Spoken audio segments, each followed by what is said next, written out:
The words came out of my son's mouth like a knife to the chest. "Dad, you are a burden. Lisa and I need space. We need our life back." I stood there, frozen, as the child I raised, the boy I sacrificed everything for, told me I was too much. So I did exactly what he asked. I disappeared. And what happened next, neither of us saw coming. My name is Robert, and I am 75 years old. For most of my life, I believed that family meant showing up, being present, being available. But sometimes, the very thing you think makes you a good parent becomes the thing that drives your children away. This emotional story begins on a rainy Thursday evening in March. I had just arrived at my son Michael's house with groceries. Margaret, my wife, had passed away 2 years earlier, and since then, I had made it my mission to stay close to my children, to be helpful, to be involved. Michael and his wife Lisa had a 7-year-old daughter named Alina.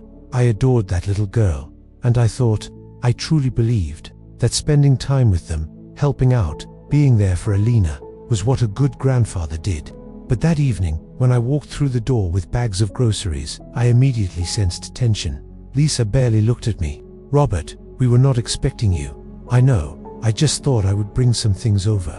I got that bread Alina likes, and some." "We have groceries," Lisa said, her voice tight. "We can manage." Michael appeared from the kitchen, and his expression made my stomach drop. He looked exhausted, frustrated, and when he saw me standing there with the grocery bags, something in his face hardened. "Dad, can we talk?"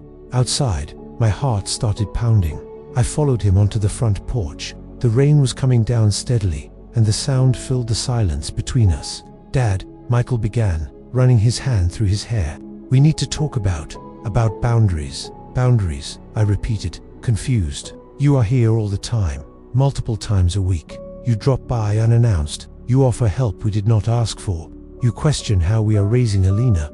You give unsolicited advice about everything from our finances, to our parenting, to our marriage." I felt defensive. "Michael, I am just trying to be helpful. I am your father." "I know," he interrupted, his voice rising slightly. "I know you think you are helping, but Dad, you are suffocating us.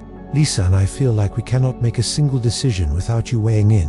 We feel like you do not trust us to run our own household." "That is not true," I protested. "I just want to be there for you. Since your mother died, since Mom died, you have been using us to fill the void," Michael said, and his words hit me like a punch. "I get it, Dad, you are lonely, you miss her. But Lisa and I, we need space, we need to breathe, we need to feel like our home is our own." Tears stung my eyes. "So what are you saying?" Michael took a deep breath. "I am saying, Dad, you are a burden. I hate saying it, but it is the truth. We love you, but we need you to step back, way back. Stop coming over unannounced. Stop trying to fix everything. Stop treating us like we cannot handle our own lives." The word burden echoed in my mind. A burden. That is what I had become to my own son. "Okay," I said quietly, my voice shaking. "If that is how you feel, then I will give you exactly what you want. Space." I turned and walked to my car. Michael called after me, "Dad, wait," but I did not stop. I got in my car and drove home through the rain, tears blurring my vision. That night, I sat alone in my house, replaying every moment of the past 2 years. Had I really been that overbearing, that intrusive? I thought I was being a good father, a good grandfather. But maybe Michael was right. Maybe I had been using them to avoid facing my own grief and loneliness. My daughter Sarah called the next morning. "Dad, Michael told me what happened. Are you okay?" "I am fine," I lied. "He is right. I have been too involved. I will give them space." "Dad, he did not mean." "Sarah, I need to go," I said, and hung up. From that day forward, I did exactly what Michael asked. I gave him space, complete space. I did not call. I did not visit. I did not text. When he reached out a few times in the following weeks, I kept my responses brief and polite. "I am fine. Hope you are all well. Take care." Weeks turned into months. I stopped attending family gatherings. When Sarah invited me to Sunday dinners, I declined. I withdrew from everyone, convincing myself that if I was such a burden, then the kindest thing I could do was remove myself entirely. My friend Joe noticed the change. "Robert, what is going on? I have not seen you at church. You are not answering calls. Talk to me." I told him everything. About Michael, about feeling like a burden, about how I had decided to give my son what he wanted. complete freedom from me. Joe was quiet for a long moment. Then he said, "Robert, there is a difference between giving someone space and disappearing. Michael asked for boundaries, not for you to vanish. He called me a burden." Joe, he was frustrated and said something hurtful. "But shutting everyone out is not the answer. You are punishing yourself, and you are punishing them too. Even if you do not see it that way." I did not want to hear it. I had made my decision. 3 months passed. Then, on a cold evening in June, my phone rang. It was Lisa. "Robert, we need you." Her voice was shaking, panicked. "It is Alina. She is in the hospital.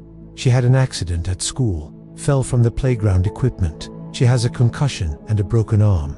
Michael is falling apart. Please, please come." Every ounce of hurt and pride evaporated instantly.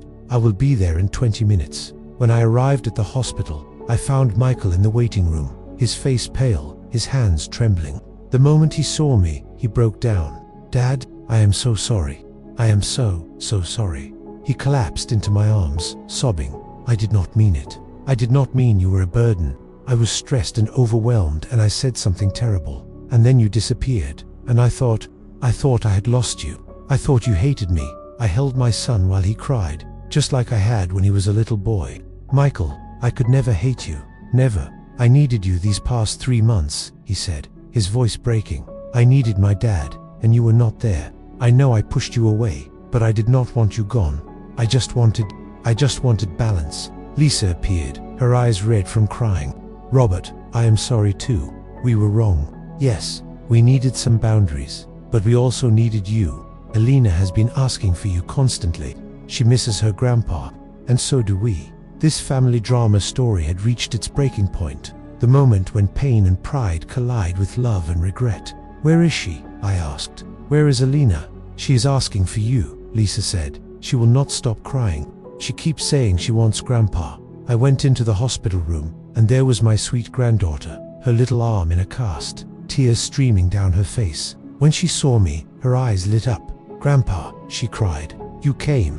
I thought you did not love me anymore. You stopped visiting. You stopped calling. I thought I did something wrong." My heart shattered into 1,000 pieces. I sat beside her bed and took her small hand in mine. "Alina, sweetheart, I never stopped loving you. Not for one single second. I made a mistake, a big mistake. But I am here now, and I am not going anywhere." She hugged me as tightly as her little arms could manage. And I realized, in that moment, how much damage I had caused, not just to Michael and Lisa, but to this innocent child who thought her grandfather had abandoned her. Over the following weeks, Michael, Lisa, and I had long, honest conversations. Real conversations about boundaries, expectations, and needs. "Dad, when I said you were a burden, I was wrong," Michael admitted. "What I should have said was that I needed more independence. I needed to feel capable, but I also need you in my life. We just have to find the balance." "I understand," I said. "I was so afraid of losing you after your mother died that I held on too tight. I did not give you room to be your own person, your own family. And when you pushed back, instead of finding that balance, I disappeared completely. That was not fair to any of you." Lisa spoke up. "Robert, we want you in our lives. We want Alina to have her grandfather. We just need you to trust that we can handle things. And when we do need help, we will ask, can we start there?" "Yes," I said, "and I promise I will respect your space. But please, if I ever cross a line, tell me gently. Do not let it build up until it explodes." Michael nodded. "Deal. And Dad, I love you. I am sorry I hurt you. I love you too, son. And I am sorry I made you feel like you could not be honest with me. And I am 75 years old, and I have learned this. Love without boundaries becomes suffocation. But boundaries without love become abandonment." This touching family story taught me that being a good parent, a good grandparent, is not about constant presence. It is about appropriate presence. It is about knowing when to show up and when to step back, when to offer help and when to let your children figure things out on their own. Michael was right to ask for space, but I was wrong to interpret that as complete rejection. And here is the thing about family relationships: they require constant communication, constant recalibration. What works in one season might not work in another. The key is staying open, staying honest, and staying connected, even when you are creating healthy distance. If you are a parent feeling pushed away by your adult children, ask yourself, am I giving them room to grow? Or am I holding so tightly that I am crushing them? And if you are an adult child frustrated by an overbearing parent, remember, they are probably terrified of losing you. Their intrusion might be clumsy love. Have the hard conversation, set the boundaries, but do it with compassion. Because here is what I learned the hard way. When someone says they need space, they do not mean they want you gone forever. They mean they need breathing room. They need to feel trusted and capable. And when you love someone, you give them that space, while still leaving the door open. Michael did not want me to disappear. He wanted me to trust him, to respect him as an adult, to be available without being overwhelming.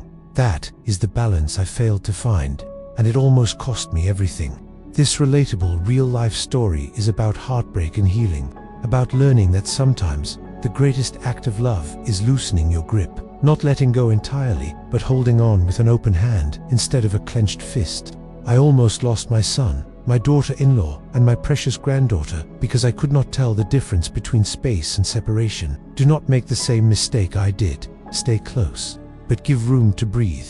Love deeply, but trust them to live their own lives. Show up when you are needed, but do not assume you are always needed. That is the moral life lesson that nearly destroyed my family, and that is the wisdom that saved us all.